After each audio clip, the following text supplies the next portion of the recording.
Today I want to continue the conversation we were having last week around the first steps in overcoming adversity.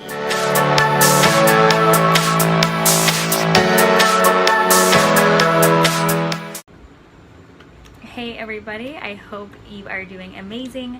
I know this is not the usual time of day that I normally hop on here live, but I'm on vacation, so timelines are a little flexible here.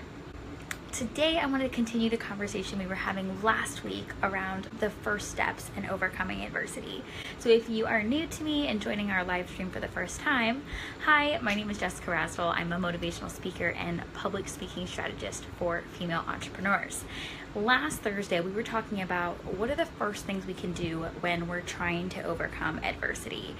And that's really just making the decision that we're not going to try to go back and pick up the pieces and put it back together, but that things have changed. And we are going to try to make the next step and figure out what's next for us.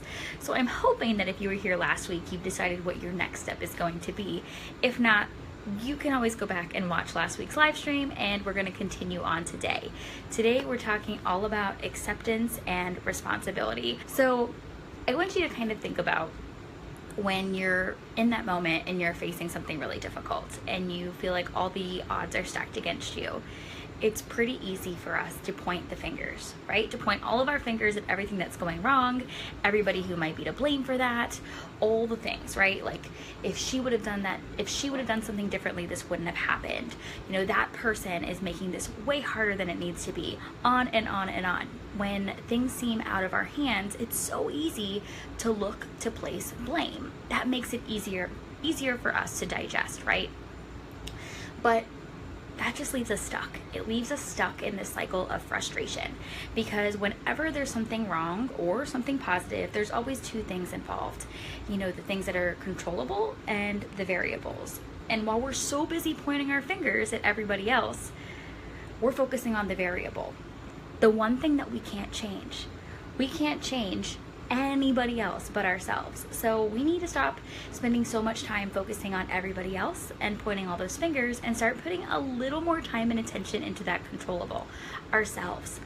When things are wrong, when things are difficult, when we're struggling, when someone has done us wrong, when we have made a mistake, when something has failed, it doesn't matter what it is. The only thing we need to be focusing on is the thing we can control, ourselves, our own decisions, our next step. So it's so important for us to really pump the brakes on the blame game and start taking responsibility for the things we can. So maybe if there's an altercation with a friend, rather than saying, hey, she was really nasty, she didn't handle that very well, maybe our response could then be, maybe I just need to pick up the phone and call her. Maybe I should just say I'm sorry. What can I do to make this better next time? What did I learn from this? Because at the end of the day, there's nothing we can do to control the person on the other side of the computer screen, of the phone call, of the customer service desk, whatever it may be. So stop trying to burden yourself so much with what can I do to change them, influence them, get them to look at this differently. At the same time, while we're doing this, while we're being the bigger person and taking the responsibility, that can be a really big weight to bear, right? Saying, hey, that was my fault, or I did this, and maybe if I hadn't done this, that wouldn't have happened. Maybe if I had sent one more email, maybe if I had said that thing I just didn't feel comfortable saying, maybe if I had asked for more, whatever the situation is, it can drive us crazy wondering all of the what ifs. And once we start to fall down that rabbit hole of what if, you know, the why me? What if I had done something different? What am I going to do next? What is she going to do? Why did this have to happen? You know, why him? Why her? What if? That will make us go crazy. Absolutely crazy. And I want to encourage you that if you're finding yourself in that position, if you're starting to think, okay, I can take the weight, but man, like that's a big thing to swallow. That's okay. Next week, we're going to kind of move through moving from what if to what is, because taking responsibility for our own actions and our own life can be a big weight to carry, and sometimes acceptance doesn't come with that. So if you're willing to take on the weight and take on the responsibility, it's time that we have to start moving towards acceptance as well. Because just saying, hey, this was my fault, isn't enough if we haven't accepted what the outcome of that is. So whatever it is you're going through, whatever adversity it is you're facing today, I want to encourage you to identify the controllable and the variable. And let's stop putting so much pressure on the variable, the other people involved, the things that we can't control.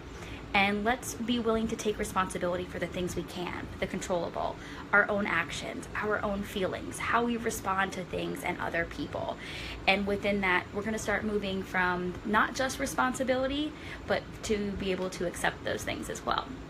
So join me back here next Thursday, where we're going to talk about how we can move from those what if statements to those what is, to being able to stop questioning things and start stating them as they are. So again, thanks for bearing with this fun little setup and chatting with me while I'm on vacation. And I hope to see you next Thursday so we can keep moving on this Overcoming Adversity series. See you soon.